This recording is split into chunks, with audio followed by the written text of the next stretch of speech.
When setting up an above-ground pool, you need to plan ahead.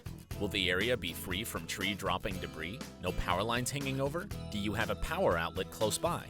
Ideally, a user will select a nice sunny spot to warm the water up nicely. This spot should have a power supply located close by, as extension cords are a no-no, and no power lines should be located overhead. Lastly, a user should position the pool so the winds help blow debris towards a skimmer if one came with the pool. Once you have chosen your spot, you need to clear the area of all grass and topsoil. Make sure to use a grass killer specially for nutgrass, and ensure everything at least 2 feet larger than the pool is removed. Hopefully the ground will be dry, as you're going to need to dig down to create a level area.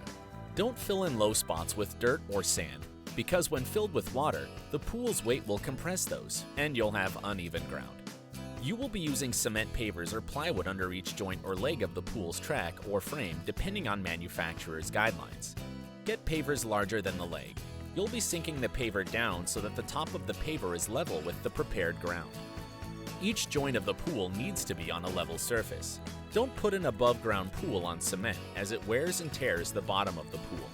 To level your pool, use a 5 to 6 foot 2x4 and a heavy-duty level. You have to make sure that the beginning, middle, and ends of that 2x4 are level between each cement paver.